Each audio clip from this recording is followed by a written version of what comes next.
Good morning, viewers. My name's Damien Moffrey from Baker Moffrey Chartered Accountants. Today we're going to be talking about the business improvement in a holiday management rights business. Firstly, I'd like to talk about where your business is at. Tell me, were you too busy to actually attend this session in person when EasyRes and REI Master held it at their offices? If so, why is that? Is it the way you're operating your business? Do you constantly feel like you're in crisis management and never getting ahead in your business? Are you forever working in the business and not actually being able to work on the business? Or do you actually not even understand what it means to work on the business? Is the constant excuse that we can't afford for me to work on the business and I have to work in the business?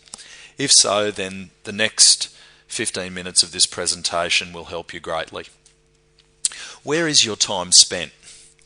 There's 168 hours in every week.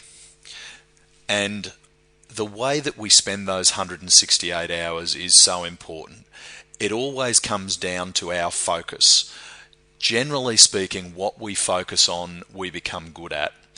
So where do you spend those 168 hours every week?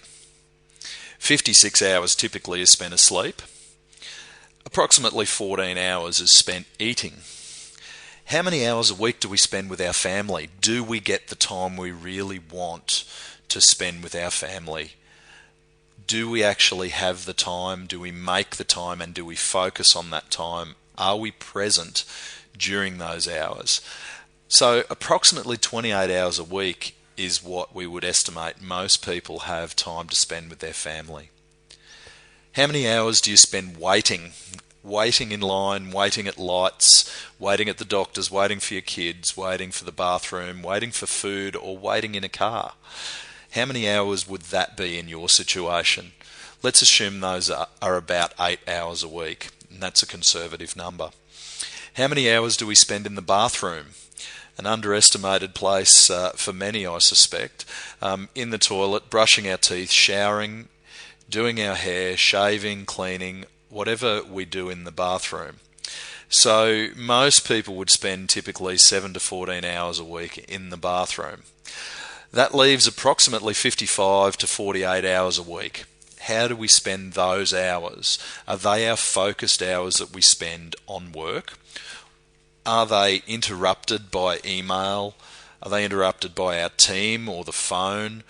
Or do we choose to spend our time at the gym or at golf or doing something that we enjoy?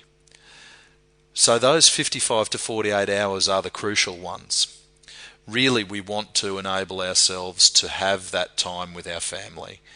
And in addition to that, we need to make sure that we have the time on our business to make the business a success that we want.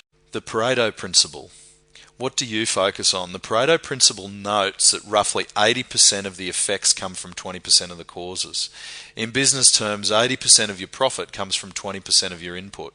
Now, where do you mainly spend the time in your inputs?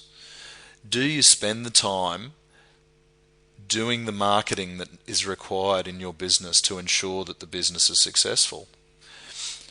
Do you do the 20% of input in the planning of your business to ensure that we hit our goals every year? Do you spend the 20% of time on the things that are important? Do you have a problem with your cleaners, perhaps? Do you need to spend the time with those cleaners getting their time management right, getting their quality assurance right? What does that look like for you? We need to obviously spend 20% of our time on the thing that makes our business bottom line grow the most. I suspect for many that would be effective marketing and perhaps tracking our marketing, what I call test and measure, making sure that we actually know what marketing is effective for us. When I did this seminar in person, I asked the room to put their hand up of those people who track their marketing campaigns. So if we put a marketing campaign into New Zealand, how often do you know the exact number of people that have come from that marketing campaign?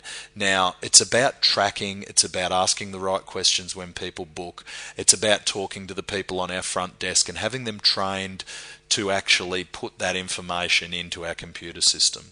The EasyRes program allows us to track this information. So what we need to do is to ensure that we have the ability through our people to track our marketing campaigns. So that's the first thing. If we do not know whether our marketing is being successful, how do we keep paying year after year the money to that marketing, not knowing whether it's working for us and just assuming? You might have a small and obscure part of your marketing budget that's working the best for you. What would happen if we actually allowed for more of our dollar to be spent on that small and obscure part of our marketing that may be returning great numbers for us? So we need to be able to track that. What is the biggest problem in your business today? If you focus 20% of your time on this one problem, what might happen to it? If it's body corporate problems, and we focus 20% on the body-corporate relationship, that problem might disappear. If it's lack of guests and we focus 20% of our time on profitable marketing, more guests may appear. If it's a poor inquiry conversion and we focus 20% of our time on sales training and conversion, we may have a better lead conversion come through. So these are the things that we have to start to consider. We have to pull our business apart and put it back together again and say, okay, where do we need to spend that 20% of our time? Focus on things that we can control. So what can you do to simplify your day? Really, can we control the weather? And we've had some awful weather over the last few years, but really, is that in your control? No, it's not. Can we control the economy? Can we control the strength of the Australian dollar? All of these things we can't control. So why do we spend so much time whinging about them, talking about them and focused on them when we can start to control some things that can improve our business? Things like relationships, whether that be owner relationships, letting pool owner relationships, whether that be our body corporate relationships, whether that be our guest relationships. What can we control there and how can we improve those relationships across the board? And hopefully by doing so, we will enable ourselves to have a better conversion of return guests, of owners liking us, of people giving you their units to put in your letting pool. Whatever that looks like, it can only improve your business if you can improve those relationships. We can control our marketing. And again, we can improve that marketing and have a really positive outcome by spending our time improving our marketing.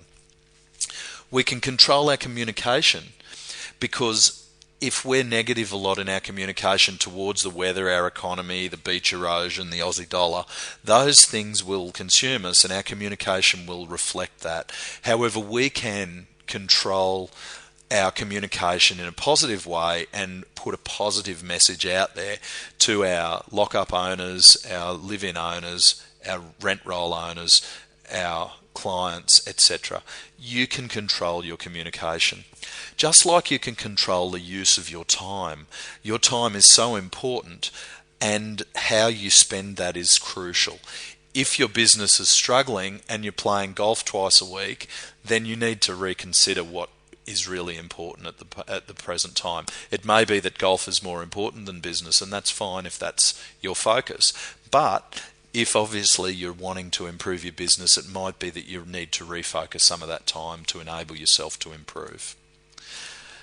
Focus on the controllables. So in that 48 to 55 hours each week, while we are at work, we need to consider the hours that we have spent working on our business.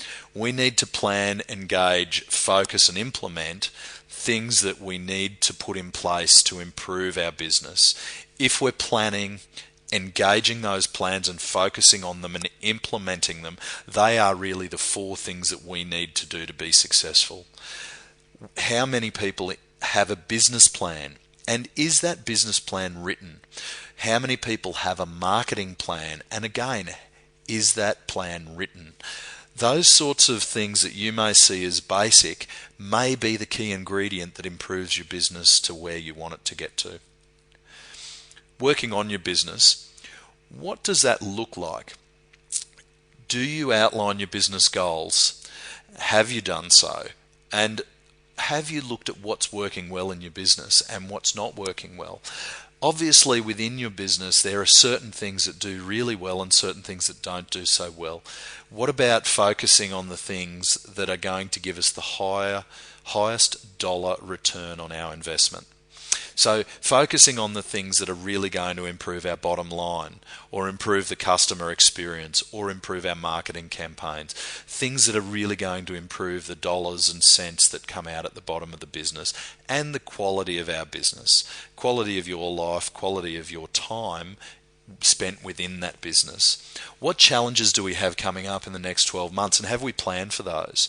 What opportunities do we have in the next 12 months, and have we planned for those? And what concerns do we have in the next 12 months around our business?